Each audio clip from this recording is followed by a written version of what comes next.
ಬಸವವಾಹಿನಿಯ ಎಲ್ಲ ಆತ್ಮೀಯ ವೀಕ್ಷಕ ಬಂಧುಗಳಿಗೆ ಯೋಗ ಗುರು ಮಾಡತಕ್ಕಂಥ ಅನಂತ ಶರಣಾರ್ಥಿಗಳು. ಆತ್ಮೀಯರೇ, ಈ ದಿನ ಸೂರ್ಯ ನಮಸ್ಕಾರದ ಬಗ್ಗೆ ವಿಶೇಷವಾಗಿರ್ತಕ್ಕಂಥ ಮಾಹಿತಿಯನ್ನು ನೋಡೋಣ. ಸೂರ್ಯ ನಮಸ್ಕಾರ ಇಂಗ್ಲಿಷ್ನಲ್ಲಿ ಇದಕ್ಕೆ ಸನ್ ಸಲ್ಯೂಟೇಷನ್ ಅಂತ ಕರೀತಾರೆ. ಹಾಗಿದ್ರೆ ಸೂರ್ಯ ನಮಸ್ಕಾರ ಅಂದರೆ ಏನು? ಈ ಸೂರ್ಯ ಅಂತಕ್ಕಂಥ ಬೆಳಕಿಗೆ ನಾವು ನಮಸ್ಕಾರ ಮಾಡೋದಾ? ಜಗತ್ತನ್ನು ಬೆಳಕು ಮಾಡ್ತಾ ಇರತಕ್ಕಂಥ ಆ ಸೂರ್ಯನಿಗೆ ನಮನವನ್ನು ಮಾಡ್ತಕ್ಕಂಥದ್ದ? ಅಥವಾ ಸೂರ್ಯ ನಮಸ್ಕಾರ ಅಂದರೆ ಬೇರೆ ಏನೋ ಒಂದು ಅರ್ಥ ಇದೆಯಾ ಅಂತಕ್ಕಂಥದ್ದು? ಸೂರ್ಯ ನಮಸ್ಕಾರ ಅಂತಕ್ಕಂಥದ್ದು ಬೆಳಕಿನ ಒಂದು ದಾರಿಯ ಕಡೆಗೆ ಅಂತಕ್ಕಂಥ ಒಂದು ಅರ್ಥವನ್ನು ಹೊಂದಿರುತ್ತದೆ. ಬೆಳಕಿನ ದಾರಿಯ ಕಡೆಗೆ ಅಂದರೆ ನಾವು ಕತ್ತಲೆಯ ಒಂದು ಕೋಣೆಯಲ್ಲಿ ಕುಳಿತುಕೊಂಡು ಯಾವ ಸಾಧನೆಯನ್ನು ಕೂಡ ಮಾಡಲಿಕ್ಕೆ ಸಾಧ್ಯ ಇಲ್ಲ. ಸಾಧನೆ ಯಾವತ್ತು ನಮ್ಮ ಬೆನ್ನನ್ನು ಏರ್ತದೆ ಅಂತ ಹೇಳಿದ್ರೆ ನಾವು ಯಾವಾಗ ಸಂಚಾರ ಮಾಡಲಿಕ್ಕೆ ಶುರು ಮಾಡ್ತೇವೆ, ಸಾಧನೆಯ ದಾರಿಯ ಕಡೆಗೆ, ಬೆಳಕಿನ ದಾರಿಯ ಕಡೆಗೆ ಯಾವಾಗ ಹೋಗ್ಲಿಕ್ಕೆ ಪ್ರಾರಂಭ ಮಾಡ್ತೇವೆ, ಆವಾಗ ನಮಗೆ ಸಾಧನೆ ಅಂತಕ್ಕಂಥದ್ದು ಸಿದ್ಧಿಸ್ತದೆ. ಹಾಗಾಗಿ ನಾವು ನಮ್ಮ ಶರೀರದಲ್ಲಿರ್ತಕ್ಕಂಥ ಎಲ್ಲ ಅಜ್ಞಾನದ ಕತ್ತಲೆಗಳನ್ನು, ರೋಗದ ಕತ್ತಲೆಗಳನ್ನು, ಅಶಕ್ತಿಯ ಒಂದು ಕತ್ತಲೆಯನ್ನು ಹೊಡೆದೋಡಿಸಿ ಬಲ, ಜ್ಞಾನ ಮತ್ತು ಪವಿತ್ರವಾಗಿರ್ತಕ್ಕಂಥ ಶಕ್ತಿಯನ್ನು ನಾವು ಶರೀರದೊಳಗಡೆ ಉತ್ಪತ್ತಿ ಮಾಡಿಕೊಳ್ಳಿಕ್ಕಾಗಿ ಸೂರ್ಯ ನಮಸ್ಕಾರವನ್ನು ಅಭ್ಯಾಸ ಮಾಡ್ತೇವೆ. ಸೂರ್ಯ ನಮಸ್ಕಾರ ಅಂತಕ್ಕಂಥದ್ದು ಏನಂದರೆ ಅರಿವಿನ ಒಂದು ಬೆಳಕಿನ ಕಡೆಗೆ ನಮ್ಮ ಪ್ರಯಾಣ. ಸೂರ್ಯ ನಮಸ್ಕಾರದ ನಿಜವಾಗಿರ್ತಕ್ಕಂಥ ಅರ್ಥ ಅರಿವಿನ ಬೆಳಕಿನ ಕಡೆಗೆ ನಮ್ಮ ಪ್ರಯಾಣ. ಅಂದರೆ ನಮ್ಮ ಜೀವನವನ್ನು ನಾವು ಅರಿವಿನ ದಾರಿ ದೀಪದ ಕಡೆಗೆ ತೆಗೆದುಕೊಂಡು ಹೋಗ್ತಕ್ಕಂಥದ್ದಕ್ಕೆ ಸೂರ್ಯ ನಮಸ್ಕಾರ ಅಂತ ಕರೀತಾರೆ. ಅದಕ್ಕೆ ಅರಿವಿನ ದಾರಿಯ ಕಡೆಗೆ ನಾವು ಹೋಗ್ಬೇಕಂದ್ರೆ ಶರೀರದಲ್ಲಿ ಬಲ ಬೇಕಾಗ್ತದೆ. ಆ ಶರೀರದಲ್ಲಿ ಆ ಅರಿವಿನ ದೀಪದ ಜೊತೆಗೆ ಶರೀರದ ಬಲವನ್ನು ಹೆಚ್ಚಿಸ್ತಕ್ಕಂಥ ಒಂದಿಷ್ಟು ಆಸನಗಳನ್ನು ಸೇರಿಸಿ ಅದಕ್ಕೊಂದು ಸೂರ್ಯ ನಮಸ್ಕಾರ ಅಂತಕ್ಕಂಥ ಒಂದು ಹೆಸರನ್ನು ಕೊಟ್ಟಿದ್ದಾರೆ. ಹಾಗಾಗಿ ಅರಿವಿಗೆ ನಮಸ್ಕಾರ ಅಂತಕ್ಕಂಥದ್ದು, ಈ ಸೂರ್ಯ ನಮಸ್ಕಾರ ಅಂತಕ್ಕಂಥದ್ದು ಎರಡು ಒಂದೇ. ನಾವು ಸೂರ್ಯ ನಮಸ್ಕಾರ ಅಂತನಾದರೂ ಕರಿಬೋದು, ಅರಿವಿನ ನಮಸ್ಕಾರ ಅಂತ ಅನ್ನೋದ್ರೂ ಕರಿಬೋದು. ಹಾಗಾಗಿ ಶರೀರದಲ್ಲಿರ್ತಕ್ಕಂಥ ಎಲ್ಲ ಒಂದು ವಿಕಾರಗಳನ್ನ ದೂರ ಮಾಡಿ ಶರೀರವನ್ನು ಸಾಕಾರ ಲಿಂಗಾಂಗ ಒಂದು ಸಾಮರಸ್ಯದ ಕಡೆಗೆ ತೆಗೆದುಕೊಂಡು ಹೋಗಲಿಕ್ಕೆ ಒಂದು ಪ್ರಾರಂಭಿಕವಾಗಿರ್ತಕ್ಕಂಥ ಬಲವನ್ನು ಹೆಚ್ಚಿಸಲಿಕ್ಕಾಗಿ ಸೂರ್ಯ ನಮಸ್ಕಾರ ಅತಿ ಉಪಯುಕ್ತವಾಗಿರ್ತಕ್ಕಂಥ ಒಂದು ಶಕ್ತಿಯನ್ನು ತುಂಬುತ್ತದೆ. ಹಾಗಾಗಿ ನಾವು ಮೊದಲು ಶರೀರ ಬಲವನ್ನು ಒಂದು ಸಾತ್ವಿಕ ಶಕ್ತಿಯಲ್ಲಿ ನಾವು ಹೆಚ್ಚಿಸ್ಕೊಳ್ಬೇಕು. ಶರೀರ ಸಾತ್ವಿಕ ಶಕ್ತಿಯಿಂದ ಬಲಗೊಳ್ಳಬೇಕು ಅಂದರೆ ಸೂರ್ಯ ನಮಸ್ಕಾರ ಅದಕ್ಕೆ ಬಹಳ ಮುಖ್ಯವಾಗಿರ್ತಕ್ಕಂಥ ಅಸ್ತ್ರ. ಹಾಗಾಗಿ ಸೂರ್ಯ ನಮಸ್ಕಾರ 84 ಲಕ್ಷ ಆಸನಗಳಿಗೆ ಸಮವಾಗಿರ್ತದೆ. ಆಸನಗಳಲ್ಲಿ 84 ಲಕ್ಷ ಆಸನಗಳಿದಾವೆ. ಆ 84 ಲಕ್ಷ ಆಸನಗಳನ್ನು ಮಾಡೋದು ಒಂದೇ, ಸೂರ್ಯ ನಮಸ್ಕಾರವನ್ನು ಮಾಡೋದು ಕೂಡ ಒಂದೇ. ಅಂದರೆ 84 ಲಕ್ಷ ಜೀವರಾಶಿಗಳಿದಾವಲ್ಲ, ಆ 84 ಲಕ್ಷ ಜೀವರಾಶಿಗಳಿಗೆ ಅನುಗುಣವಾಗಿ 84 ಲಕ್ಷ ಆಸನಗಳನ್ನು ನಾವು ಮಾಡಬೇಕಾಗ್ತದೆ. ಆ 84 ಲಕ್ಷ ಆಸನಗಳನ್ನು ಮಾಡೋದಕ್ಕಿಂತ ಬರೀ ಸೂರ್ಯ ನಮಸ್ಕಾರವನ್ನು ಮಾಡಿದ್ರೆ ಆ 84 ಲಕ್ಷದ ಆಸನಗಳ ಶಕ್ತಿ ನಮ್ಮ ಶರೀರಕ್ಕೆ ದೊರೀತದೆ. ಹಾಗಾಗಿ ಸೂರ್ಯ ನಮಸ್ಕಾರವನ್ನು ಹೇಗೆ ಮಾಡೋದು ಅಂತಕ್ಕಂಥದ್ದನ್ನು ಈಗ ನೋಡೋಣ. ನಮಸ್ಕಾರಸ್ತಿ. ಸೂರ್ಯ ನಮಸ್ಕಾರವನ್ನು ಮಾಡೋದ್ರಿಂದ ಆಗ್ತಕ್ಕಂಥ ಲಾಭಗಳು: ಯಾರಿಗೆ ಸಕ್ಕರೆ ಕಾಯಿಲೆ ಇರ್ತದೆ ಆ ಸಕ್ಕರೆ ಕಾಯಿಲೆ ಸಂಪೂರ್ಣ ದೂರವಾಗ್ತದೆ. ಯಾರಿಗೆ ಓವರ್ ವೇಟ್ ಇರ್ತದೆ ಅಂದರೆ ಹೆಚ್ಚು ಬೊಜ್ಜು ಇರ್ತದೆ, 1 ತಿಂಗಳಿಗೆ ಕನಿಷ್ಠ 4 kg ತೂಕವನ್ನು ಇಳಿಸ್ಬೋದು ಸೂರ್ಯ ನಮಸ್ಕಾರವನ್ನು ಅಭ್ಯಾಸ ಮಾಡೋದ್ರಿಂದ, ಸರಿಯಾಗಿ ಅಭ್ಯಾಸ ಮಾಡೋದ್ರಿಂದ. ಜೊತೆಗೆ ಯಾರಿಗೆ ನರಗಳ ದೌರ್ಬಲ್ಯತೆ ಇರ್ತದೆ, ಕೈ ಕಾಲೆಲ್ಲ ನಡುಗ್ತಾ ಇರ್ತವೆ, ಶೇಕ್ ಆಗ್ತಾ ಇರ್ತದೆ, ಅಂಥವ್ರಿಗೂ ಕೂಡ ಸೂರ್ಯ ನಮಸ್ಕಾರ ಅತಿ ಉಪಯುಕ್ತವಾಗಿರ್ತಕ್ಕಂಥ ವರದಾನವಾಗಿ ಕೆಲಸ ಮಾಡ್ತದೆ. ಮತ್ತು ಯಾರಿಗೆ ಮೆದುಳಿಗೆ ಸಂಬಂಧಪಟ್ಟಿರ್ತಕ್ಕಂಥ ಯಾವುದೇ ಸಮಸ್ಯೆಗಳಿರಲಿ, ಸೂರ್ಯ ನಮಸ್ಕಾರದಿಂದ ಆ ಸಮಸ್ಯೆಗಳು ಕೂಡ ನಿವಾರಣೆ ಆಗ್ತವೆ. ಮಕ್ಕಳಲ್ಲಿ ಹಾರ್ಮೋನ್ಗಳ ಸಮಸ್ಯೆ ಆಗಿರ್ಬೋದು, ಹೆಣ್ಣುಮಕ್ಕಳಲ್ಲಿ ಸಮಸ್ಯೆ ಆಗಿರ್ಬೋದು, ಋತುಚಕ್ರದ ಸಮಸ್ಯೆ ಆಗಿರ್ಬೋದು, ಯಾವುದೇ ರೀತಿಯಾಗಿರ್ತಕ್ಕಂಥ ಸಮಸ್ಯೆ ಆಗಲಿ, ಥೈರಾಯ್ಡ್ ಸಮಸ್ಯೆ ಆಗಿರಲಿ, ನಿಮಗೆ ಯಾವುದೇ ರೀತಿಯಾಗಿರ್ತಕ್ಕಂಥ ದೈಹಿಕ ಮಾನಸಿಕವಾಗಿರ್ತಕ್ಕಂಥ ಸಮಸ್ಯೆಗಳಿರ್ಬೋದು, ಆ ಸಮಸ್ಯೆಗಳನ್ನು ಸಂಪೂರ್ಣವಾಗಿ ಬೇರು ಸಮೇತ ವಾಸಿ ಮಾಡತಕ್ಕಂಥ ಶಕ್ತಿ ಸೂರ್ಯ ನಮಸ್ಕಾರಕ್ಕಿದೆ. ಹಾಗಾಗಿ ಸೂರ್ಯ ನಮಸ್ಕಾರವನ್ನು ನಾವು ಅತಿ ಒಂದು ಶ್ವಾಸದ ವ್ಯವಸ್ಥೆಯ ಅನುಗುಣವಾಗಿ ಅಭ್ಯಾಸ ಮಾಡಬೇಕಾಗ್ತದೆ. ಸೂರ್ಯ ನಮಸ್ಕಾರವನ್ನು ಉಸಿರಿಗೆ ಅನುಗುಣವಾಗಿ, ಉಸಿರಿಗೆ ಕ್ರಮಬದ್ಧವಾಗಿ ಅಭ್ಯಾಸವನ್ನು ಮಾಡ್ತಾ ಹೋದರೆ ಅದರ ಸಂಪೂರ್ಣವಾಗಿರ್ತಕ್ಕಂಥ ಲಾಭಗಳು ನಮಗೆ ಸಿಗ್ತವೆ. ಅಂದರೆ ಉಸಿರಾಟ ಬಹಳ ಮುಖ್ಯ ಸೂರ್ಯ ನಮಸ್ಕಾರದಲ್ಲಿ. ಯಾವಾಗ ಉಸಿರು ತೆಗೆದುಕೊಳ್ಬೇಕು, ಯಾವಾಗ ಉಸಿರು ಬಿಡಬೇಕು ಅಂತಕ್ಕಂಥ ಕ್ರಮ ನಮಗೆ ಸರಿಯಾಗಿ ಗೊತ್ತಿದ್ರೆ ಮಾತ್ರ ನಾವು ಸೂರ್ಯ ನಮಸ್ಕಾರ ಮಾಡಿ ಅದರಿಂದ ಲಾಭವನ್ನು ಪಡೆದುಕೊಳ್ಳಿಕ್ಕೆ ಸಾಧ್ಯ ಆಗ್ತದೆ. ಇಲ್ಲ ಅಂದರೆ ಸೂರ್ಯ ನಮಸ್ಕಾರದಲ್ಲಿ ಯಾವುದೇ ರೀತಿಯಾಗಿರ್ತಕ್ಕಂಥ 100% ಲಾಭಗಳು ನಮಗೆ ಸಿಗಲಿಕ್ಕೆ ಸಾಧ್ಯ ಇಲ್ಲ.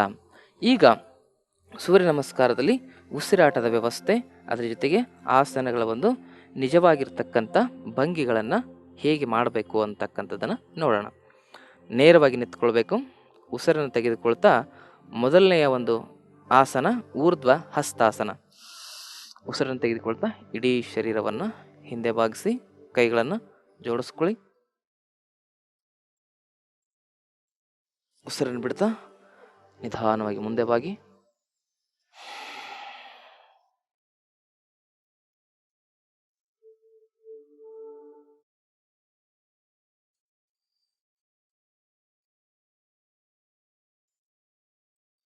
ಉಸಿರನ್ನು ತೆಗೆದುಕೊಳ್ತಾ ನಿಧಾನವಾಗಿ ನಿಮ್ಮ ಎಡಗಾಲನ್ನು ಹಿಂದೆ ತೆಗೆದುಕೊಂಡು ಹೋಗಿ.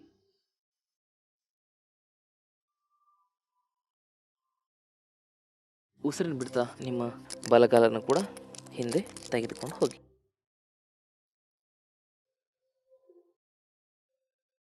ಉಸಿರನ್ನ ನಿಲ್ಲಿಸ್ತಾ ಅಂದರೆ ಉಸಿರನ್ನ ಹೋಲ್ಡ್ ಮಾಡಿ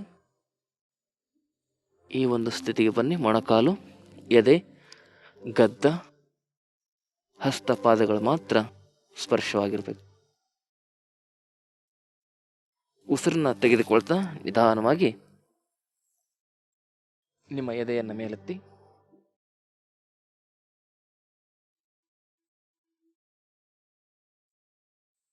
ಉಸಿರನ್ನು ಬಿಡ್ತಾ ನಿಧಾನವಾಗಿ ನಿಮ್ಮ ಹಣೆಯನ್ನು ನೆಲಕ್ಕೆ ಸ್ಪರ್ಶ ಮಾಡಿ.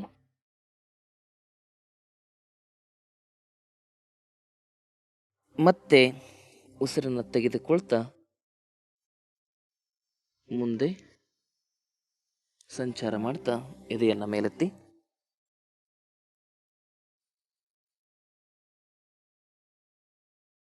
ಮತ್ತೆ ಉಸಿರನ್ನು ಬಿಡ್ತಾ ನಿಮ್ಮ ಕಟಿ ಪ್ರದೇಶವನ್ನು ಮೇಲೆತ್ತಿ ತಲೆಯನ್ನು ಸಂಪೂರ್ಣವಾಗಿ ಕೆಳಗಡೆ ತೆಗೆದುಕೊಂಡು ಬನ್ನಿ.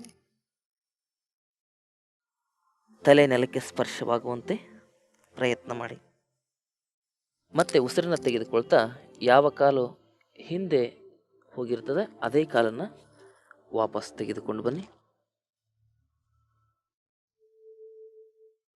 ಮತ್ತೆ ಉಸಿರನ್ನು ಬಿಡ್ತಾ ಎರಡು ಕಾಲುಗಳನ್ನು ಜೋಡಿಸ್ಕೊಳ್ಳಿ.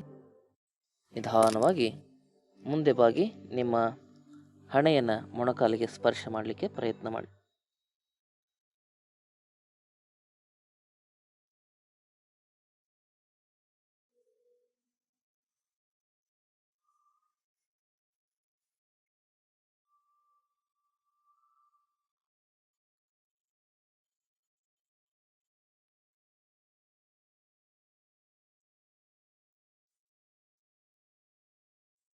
ಹೀಗೆ 12 ಆಸನಗಳ ಅಭ್ಯಾಸಗಳನ್ನು ಒಳಗೊಂಡಿರತಕ್ಕಂಥ ಈ ಒಂದು ಕ್ರಿಯೆಗೆ ಸೂರ್ಯ ನಮಸ್ಕಾರ ಅಂತ ಕರೀತಾರೆ. ಹಾಗಿದ್ರೆ ಈ ಆಸನಗಳಲ್ಲಿ ಆಗ್ತಕ್ಕಂಥ ಲಾಭಗಳೇನು, ಈ ಆಸನಗಳ ಹೆಸರೇನು ಅಂತಕ್ಕಂಥದ್ರ ಬಗ್ಗೆ ಮಾಹಿತಿಯನ್ನು ನೋಡೋಣ. ಮೊದಲನೇದಾಗಿ ಈ ರೀತಿಯಾಗಿ ನಿಂತ್ಕೊಂಡಾಗ ಸಹಜವಾಗಿ ಉಸಿರಾಟ ಮಾಡ್ತಾ ಇರಬೇಕು. ಇದಕ್ಕೆ ಪ್ರಣಮಾಸನ ಸ್ಥಿತಿ ಅಂತ ಕರೀತಾರೆ. ಆದರೆ ಆಸನದ ಒಂದು ಸಂಖ್ಯೆ ಪ್ರಾರಂಭ ಆಗ್ತಕ್ಕಂಥದ್ದು ಊರ್ಧ್ವ ಹಸ್ತಾಸನದಿಂದ. ಏಕಂ ಊರ್ಧ್ವ ಹಸ್ತಾಸನ, ಮೊದಲನೇ ಆಸನ ಊರ್ಧ್ವ ಹಸ್ತಾಸನ. ಉಸಿರನ್ನು ತೆಗೆದುಕೊಳ್ತಾ ಸಂಪೂರ್ಣವಾಗಿ ಹಿಂದೆ ಬಾಗಿ.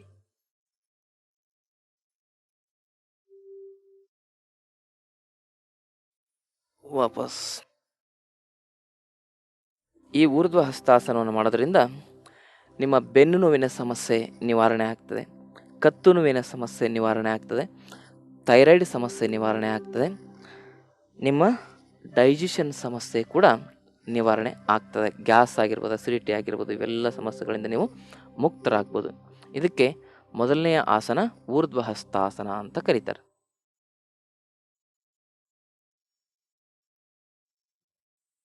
ಎರಡನೇ ಆಸನ ಪಾದಹಸ್ತಾಸನ. ಉಸಿರನ್ನು ಬಿಡ್ತಾ ಕೆಳಗಡೆ ಬಾಗ್ಬೇಕು. ನಿಧಾನವಾಗಿ ನಿಮ್ಮ ಮೊಣಕಾಲಿಗೆ ಹಣೆಯನ್ನು ಸ್ಪರ್ಶ ಮಾಡಲಿಕ್ಕೆ ಪ್ರಯತ್ನ ಮಾಡಬೇಕು.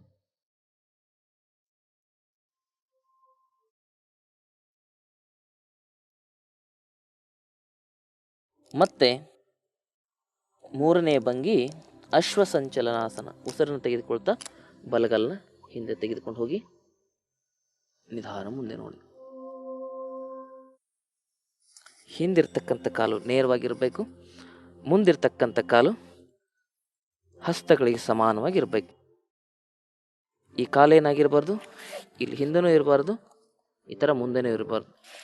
ಹಸ್ತದ ಬೆರಳು, ಕಾಲು ಬೆರಳು ಎಲ್ಲವೂ ಕೂಡ ಸಮಾನವಾಗಿರಬೇಕು. ಅಶ್ವಸಂಚಲನಾಸನ ಅಂತ ಕರೀತಾರೆ ಅದಕ್ಕೆ.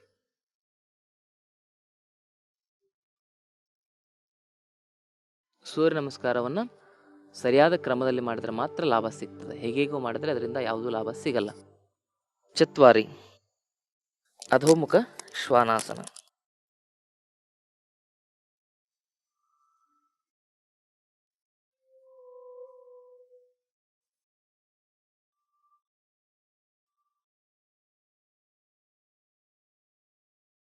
ತಲೆಯನ್ನು ಸಂಪೂರ್ಣವಾಗಿ ನೆಲಕ್ಕೆ ಸ್ಪರ್ಶ ಮಾಡಬೇಕು. ಅದರ ಜೊತೆಗೆ ಉಸಿರನ್ನ ಸಂಪೂರ್ಣವಾಗಿ ಹೊರಹಾಕಿ ನಿಮ್ಮ ಕೈಕಾಲುಗಳನ್ನು ನೇರವಾಗಿರುವಂತೆ ನೋಡಿಕೊಳ್ಬೇಕು. ಈ ಆಸನದಲ್ಲಿ ನಾವೇನು ಮಾಡ್ತೀವಿ, ಉಸಿರನ್ನ ಹೊರಗಡೆ ಹಾಕ್ತೀವಿ.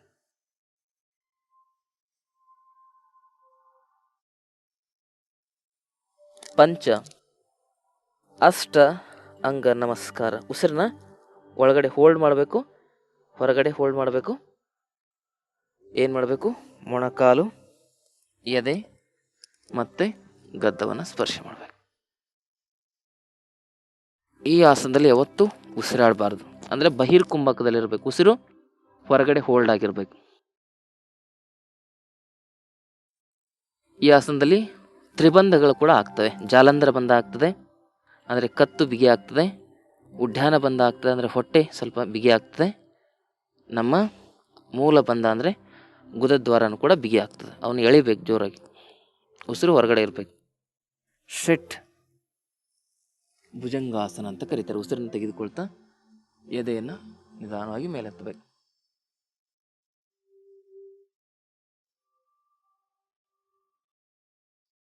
ಸಪ್ತ ಶಶಾಂಕಾಸನ ಅಂತ ಕರೀತಾರೆ. ಉಸಿರನ್ನ ಹೊರ ಹಾಕ್ತಾ ನಿಮ್ಮೆರಡೂ ಕೈಗಳು ಇಲ್ಲೇ ಇರಬೇಕು. ಇವುಗಳನ್ನು ಯಾವತ್ತೂ ಹಿಂದೆ ಜರುಗಿಸದೇನೆ ನಿಧಾನವಾಗಿ ನಿಮ್ಮ ಹಣೆಯನ್ನು ನೆಲಕ್ಕೆ ಸ್ಪರ್ಶ ಮಾಡಬೇಕು.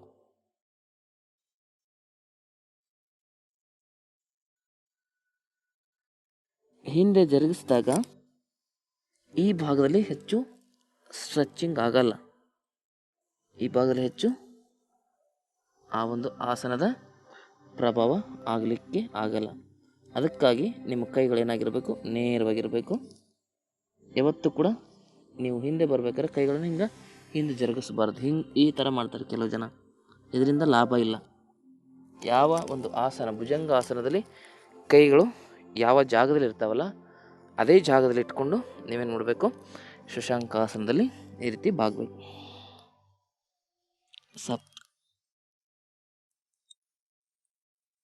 ಅಷ್ಟ ಮತ್ತೆ ಉಸಿರನ್ನು ತೆಗೆದುಕೊಳ್ತಾ ನಿಧಾನವಾಗಿ ಮತ್ತೆ ಭುಜಂಗಾಸನ. ಕೆಲವು ಜನ ಶಶಾಂಕಾಸನ ಅಭ್ಯಾಸ ಮಾಡಲ್ಲ. ಆ ಶಶಾಂಕಾಸನ ಮಾಡದೆ ಸೂರ್ಯ ನಮಸ್ಕಾರವನ್ನು ಮಾಡೋದ್ರಿಂದ ಹೃದಯದ ಸಮಸ್ಯೆ ಬರಬಹುದು.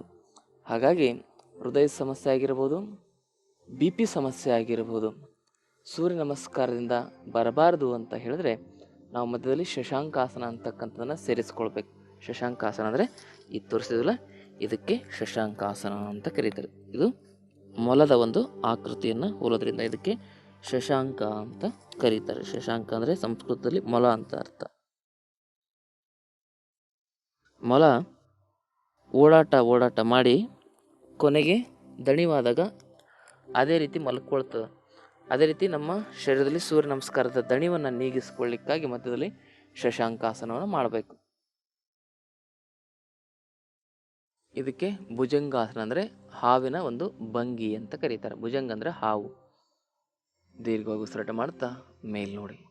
ಈ ಥರ ಮಾಡೋದ್ರಿಂದ ಹೊಟ್ಟೆಯ ಭಾಗದಲ್ಲಿರ್ತಕ್ಕಂಥ ಎಲ್ಲ ಫ್ಯಾಟ್ ಸೆಲ್ಗಳು ಕೂಡ ಸಂಪೂರ್ಣವಾಗಿ ಕಡಿಮೆ ಆಗ್ತಾ ಬರ್ತವೆ. ನವ ಅಧೋಮುಖ ಶ್ವಾನಾಸನ. ತಲೆಯನ್ನು ಕೆಳಗಡೆ ಮಾಡೋದ್ರಿಂದ ಮೆದುಳಿಗೆ ಹೆಚ್ಚು ರಕ್ತ ಸಂಚಾರ ಆಗ್ತದೆ. ಮೆದುಳಿನಲ್ಲಿರ್ತಕ್ಕಂಥ ಎಲ್ಲ ನ್ಯೂರಾನ್ಸ್ಗಳು ಕ್ರಿಯಾಶೀಲವಾಗ್ತವೆ.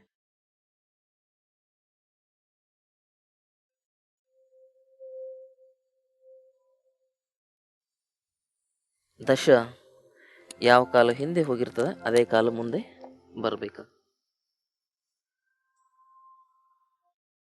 ಇದಕ್ಕೆ ಅಶ್ವಸಂಚಲನ ಅಂತ ಕರೀತಾರೆ. ಕುದುರೆ ಸವಾರಿಯ ಭಂಗಿ. ಏಕಾದಶ ಪಾದಹಸ್ತಾಸನ.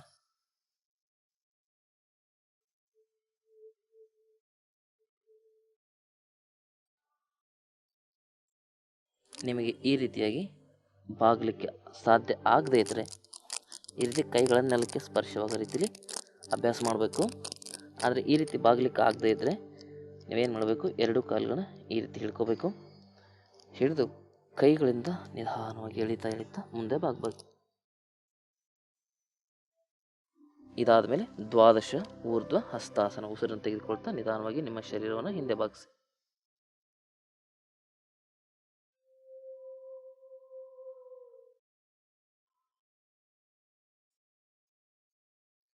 ಇದಕ್ಕೆ ಸೂರ್ಯ ನಮಸ್ಕಾರ ಅಂತ ಕರೀತಾರೆ. ಹಾಗಿದ್ರೆ ಇದನ್ನು ಇನ್ನೊಂದು ಬಾರಿ ಮಾಡ್ತೀನಿ, ಅದನ್ನು ನೋಡ್ತಾ ಹೋಗಿ. ಹೇಗೆ, ಎಷ್ಟು ವೇಗದಲ್ಲಿ ಮಾಡಬಹುದು, ಎಷ್ಟು ನಿಧಾನವಾಗಿ ಮಾಡಬಹುದು ಅಂತಕ್ಕಂಥದ್ರ ಬಗ್ಗೆ ನಿಮಗೆ ಈಗ ಮಾಹಿತಿಯನ್ನು ಕೊಡ್ತಾ ಇದ್ದೀನಿ. ಹಾಗಾದರೆ ಈ ಸೂರ್ಯ ನಮಸ್ಕಾರವನ್ನು ಯಾವ ರೀತಿ ನೀವು ಅಭ್ಯಾಸ ಮಾಡಬೇಕು ಅಂತಕ್ಕಂಥದ್ದನ್ನು ಈಗ ನೋಡಿ. ನಿಧಾನವಾಗಿ ಅಂದರೆ ಏಕಂ, ದ್ವೇ, ತ್ರೀಣಿ, ಉಸಿರು ತೆಗೆದುಕೊಳ್ಳಿ, ಚತ್ವಾರಿ, ಪಂಚ, ಉಸಿರನ್ನು ನಿಲ್ಲಿಸಿ, ಬೈರ್ಕುಂಭಕ್ ಹೊರಗಡೆ ನಿಲ್ಲಿಸಬೇಕು, ಷಟ್, ಉಸಿರು ತೆಗೆದುಕೊಳ್ಳಿ, ಸಪ್ತ, ಉಸಿರು ಬಿಡಿ, ಅಷ್ಟ, ಉಸಿರು ತೆಗೆದುಕೊಳ್ಳಿ, ನವ, ಉಸಿರು ಬಿಡಿ, ದಶ, ಉಸಿರು ತೆಗೆದುಕೊಳ್ಳಿ, ಏಕಾದಶ, ಉಸಿರು ಬಿಡಿ,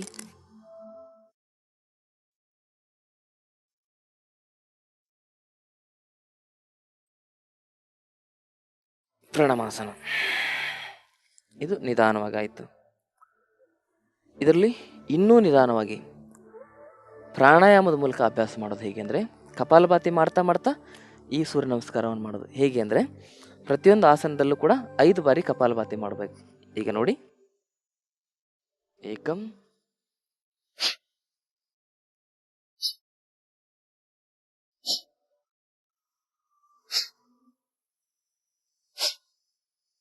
ದ್ವೇ,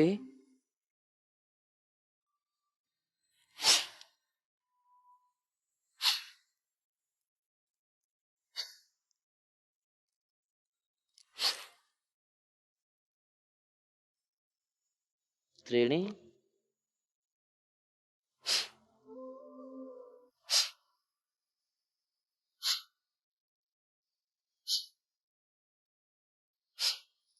ಚತ್ವಾರಿ,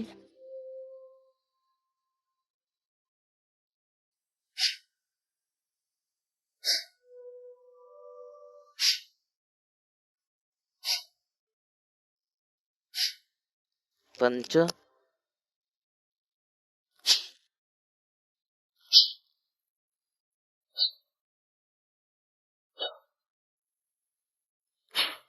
ಷಟ್,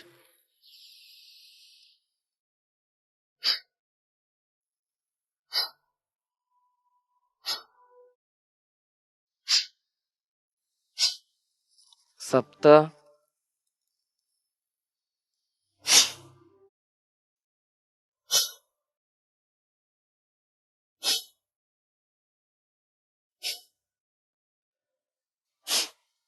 ಅಷ್ಟ,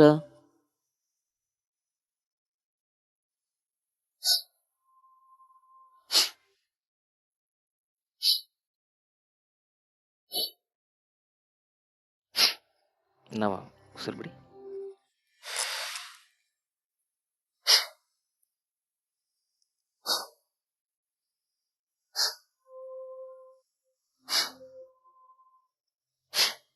ದಶ ಉಸಿರು ತೆಗೆದುಕೊಳ್ಳಿ.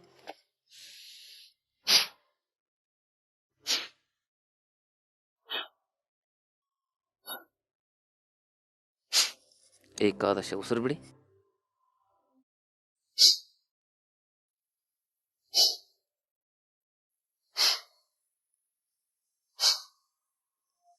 ದ್ವಾದಶ ಉಸಿರು ತೆಗೆದುಕೊಳ್ಳಿ.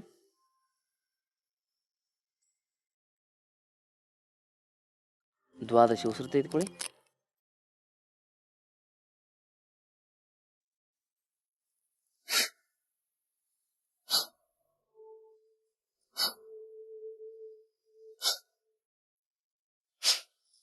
ನಮಸ್ಕಾರ ಸ್ಥಿತಿ. ಹೀಗೆ ಸೂರ್ಯ ನಮಸ್ಕಾರವನ್ನು ಮಾಡೋ ಸಂದರ್ಭದಲ್ಲಿ ಕಪಾಲಭಾತಿ ಪ್ರಾಣಾಯಾಮವನ್ನು ಮಾಡೋದ್ರಿಂದ ನಮ್ಮ ಶರೀರದಲ್ಲಿರತಕ್ಕಂಥ ಡಿಜನರೇಟಿವ್ ಸೆಲ್ಸ್ಗಳೇನಾಗ್ತವೆ, ರೀಜನರೇಟ್ ಆಗ್ತವೆ. ಅಂದರೆ ಕಿಡ್ನಿ ಸೆಲ್ ಡಿಜನರೇಟ್ ಆದಾಗ ಕಿಡ್ನಿ ಸಮಸ್ಯೆ ಉಂಟಾಗಬಹುದು. ಲಿವರ್ ಸೆಲ್ ಡಿಜನರೇಟ್ ಆದಾಗ ಲಿವರ್ ಸಮಸ್ಯೆ ಉಂಟಾಗ್ತದೆ. ಪ್ಯಾಂಕ್ರಿಯಾಟಿಕ್ ಸೆಲ್ ಡಿಜನರೇಟ್ ಆದಾಗ ಶುಗರ್ ಬರ್ತದೆ. ನಮ್ಮಲ್ಲಿ ಇಂಟ್ರೆಸ್ಟೈನ್ ಸೆಲ್ಗಳು ಡಿಜನರೇಟ್ ಆಗ್ತಾ ಹೋದರೆ ಪೋಷಕಾಂಶಗಳ ಕೊರತೆ ಆಗ್ತದೆ, ವಿಟಮಿನ್ ಕೊರತೆ ಆಗ್ತದೆ, ಅದರ ಜೊತೆಗೆ ಕ್ಯಾಲ್ಸಿಯಂ ಕೊರತೆ ಆಗ್ತದೆ, ಅದರ ಜೊತೆಗೆ ಮೈಕ್ರೋ ನ್ಯೂಟ್ರಿಯೆಂಟ್ಸ್ಗಳ ಕೊರತೆ ಆಗ್ತದೆ. ಯಾಕಂದರೆ ನಮ್ಮ ಇಂಟ್ರೆಸ್ಟೈನ್ಗಳು ಆ ಒಂದು ಪೋಷಕಾಂಶಗಳನ್ನು ಅಬ್ಸರ್ವ್ ಮಾಡ್ತಕ್ಕಂಥದ್ದು. ಅವೇ ಡಿಜನರೇಟ್ ಆದರೆ ನಮ್ಮ ಶರೀರದಲ್ಲಿ ಅಷ್ಟೊಂದು ಹೆಚ್ಚು ಸಮಸ್ಯೆಗಳು ಉಂಟಾಗ್ತವೆ. ಯಾಕಂದರೆ ಸುಮಾರು ಜನ ಎಲ್ಲ ಆಹಾರವನ್ನು ತಿಂದರೂ ಕೂಡ ಅವರಿಗೆ ರಕ್ತಹೀನತೆ, ಅದರ ಜೊತೆಗೆ ಕ್ಯಾಲ್ಸಿಯಮ್ಮಿನ ಒಂದು ಕಡಿಮೆಯ ಕೊರತೆಯ ಸಮಸ್ಯೆಗಳು ಎದುರಾಗ್ತಾ ಇರ್ತವೆ. ಯಾಕಂದರೆ ಆ ಒಂದು ಕರುಳುಗಳ ಒಂದು ಕ್ರಿಯಾಶೀಲತೆ ಕಡಿಮೆ ಆಗಿರ್ತದೆ. ಹಾಗೆ ಮೆದುಳಿನ ಭಾಗದಲ್ಲಿ ಡಿಜನರೇಟ್ ಆದರೆ ಮೆದುಳಿನ ಸಮಸ್ಯೆಗಳು ಬರಲಿಕ್ಕೆ ಪ್ರಾರಂಭ ಆಗ್ತವೆ. ಹೃದಯದ ಭಾಗದಲ್ಲಿ ಡಿಜನರೇಟ್ ಆದರೆ ಹೃದಯದ ಸಮಸ್ಯೆಗಳು ಬರಲಿಕ್ಕೆ ಪ್ರಾರಂಭ ಆಗ್ತವೆ. ಸ್ಕಿನ್ ಪ್ರಾಬ್ಲಮ್ಗಳು ಬರಲಿಕ್ಕೆ ಸ್ಕಿನ್ ಡಿಜನರೇಷನ್ ಕಾರಣ ಆದರೆ ನರ್ವಸ್ ಪ್ರಾಬ್ಲಮ್ ಬರಲಿಕ್ಕೆ ನರ್ವಸ್ ಡಿಜನರೇಷನ್ ಕಾರಣ ಆಗ್ತದೆ. ಹೀಗೆ ಸಂಧಿವಾತ ಆಗಿರ್ಬೋದು, ಅರ್ಥ್ರೈಟಿಸ್ ಅಂತ ಕರೀತಾರೆ ಅದಕ್ಕೆ, ಡಯಾಬಿಟಿಸ್ ಆಗಿರ್ಬೋದು, BP ಆಗಿರ್ಬೋದು, ನಮ್ಮ ಶರೀರಕ್ಕೆ ಬರ್ತಕ್ಕಂಥ ಎಲ್ಲ ಸಮಸ್ಯೆಗಳು ಕೂಡ ಡಿಜನರೇಟ್ ಆಗೋದ್ರಿಂದನೇ ಬರ್ತವೆ. ಹಾಗಾಗಿ ಆ ಡಿಜನರೇಟಿವ್ ಸೆಲ್ಲನ್ನು ರೀಜನರೇಟ್ ಮಾಡಲಿಕ್ಕೆ ಕಪಾಲಭಾತಿ ಅತಿ ಅದ್ಭುತವಾಗಿರ್ತಕ್ಕಂಥ ಒಂದು ಸಾಧನ ಅಂತಕ್ಕಂಥದ್ದನ್ನು ಸರಿಯಾಗಿ ಅರ್ಥ ಮಾಡ್ಕೊಳ್ಬೇಕು. ಸೂರ್ಯ ನಮಸ್ಕಾರವನ್ನು ಮಾಡೋ ಸಂದರ್ಭದಲ್ಲಿ ಕಪಾಲಭಾತಿಯ ಜೊತೆಗೆ ಈ ಒಂದು ಅಭ್ಯಾಸವನ್ನು ಮಾಡಿದರೆ ಡಿಜನರೇಟಿವ್ ಸೆಲ್ಸ್ಗಳು ರೀಜನರೇಟ್ ಆಗ್ತವೆ. ಶರೀರದಲ್ಲಿ ಹೆಚ್ಚು ಎನರ್ಜಿ ಸೆಕ್ರೇಷನ್ ಆಗಲಿಕ್ಕೆ ಪ್ರಾರಂಭ ಆಗ್ತದೆ. ಹಾಗಾಗಿ ಸೂರ್ಯ ನಮಸ್ಕಾರವನ್ನು ಇಷ್ಟೆಲ್ಲ ಕ್ರಮಗಳ ಮೂಲಕ ನೀವೇನು ಮಾಡಬೇಕು, ಅಭ್ಯಾಸ ಮಾಡಬೇಕು. ಇದ್ರ ಜೊತೆಗೆ ನಿಮಗೆ ಹೆಚ್ಚು ಬಲ ಇದೆ, ನಾವು ಹರಿಯದಲ್ಲಿದ್ದೇವೆ, ನಾವು ಹೆಂಗಾಗಿದ್ದೇವೆ ಅಂತ ಹೇಳಿದ್ರೆ ಸೂರ್ಯ ನಮಸ್ಕಾರವನ್ನು ಸ್ವಲ್ಪ ವೇಗವಾಗಿಯೂ ಕೂಡ ಅಭ್ಯಾಸ ಮಾಡ್ಬೋದು. ಅದನ್ನು ಹೇಗೆ ಮಾಡಬೇಕಂದ್ರೆ ನಮಸ್ಕಾರ ಸ್ಥಿತಿ ಏಕಂ ದ್ವೇ ತ್ರೀಣಿ ಚತ್ವಾರಿ ಪಂಚ ಷಟ್ ಸಪ್ತ ಅಷ್ಟ ನವ ದಶ ಏಕಾದಶ ದ್ವಾದಶ ದ್ವೇ ತ್ರೀಣಿ ಚತ್ವಾರಿ ಪಂಚ ಷಟು ಸಪ್ತ ಅಷ್ಟ ನವ ದಶ ಏಕಾದಶ ದ್ವಾದಶ. ಇದಕ್ಕಿಂತ ಜೋರಾಗಿ ದ್ವೇ ತ್ರೀಣಿ ಚತ್ವಾರಿ ಪಂಚ ಷಟ್ ಸಪ್ತ ಅಷ್ಟ ನವ ದಶ ಏಕಾದಶ ದ್ವಾದಶ ದ್ವೇ ತ್ರೀಣಿ ಚತ್ವಾರಿ ಪಂಚ ಷಟ್ ಸಪ್ತ ಅಷ್ಟ ನವ ದಶ ಏಕಾದಶ ದ್ವಾದಶ. ಪ್ರಣಾಮಾಸನ. ಹೀಗೆ ಸೂರ್ಯ ನಮಸ್ಕಾರದ ಹಂತಗಳು ಬರ್ತವೆ. ಇದಾದ ಮೇಲೆ ಏನು ಮಾಡಬೇಕು, 1-2 ನಿಮಿಷ ರಿಲ್ಯಾಕ್ಸ್ ಮಾಡಬೇಕು.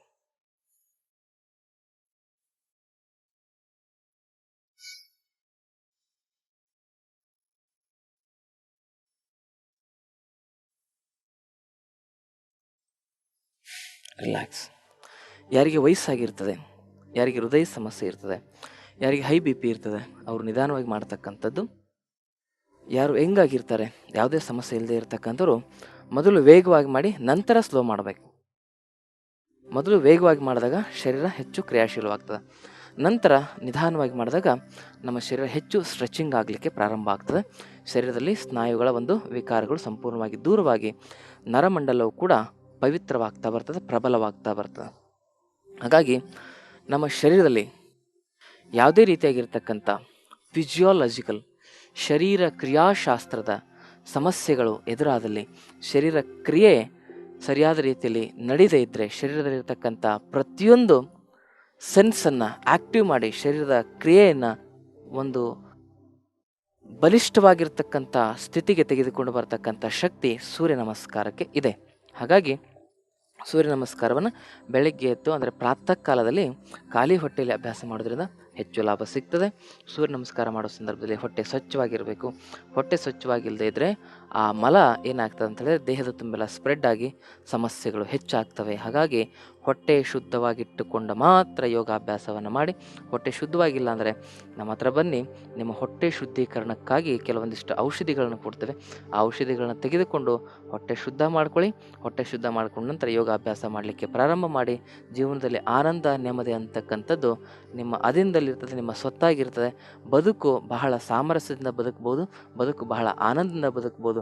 ಆ ಆನಂದ ಮತ್ತು ಸಾಮರಸ್ಯವನ್ನು ನಾವು ಯೋಗದ ಮೂಲಕ ಕಂಡುಕೊಳ್ಬೇಕು ಅಂತಕ್ಕಂಥ ಮಾತನ್ನು ಹೇಳ್ತಾ ಈ ದಿನದ ಕಾರ್ಯಕ್ರಮವನ್ನು ಇಲ್ಲಿಗೆ ಮುಗಿಸ್ತೇನೆ. ಸರ್ವರಿಗೂ ಅನಂತ ಶರಣಾರ್ಥಿಗಳು.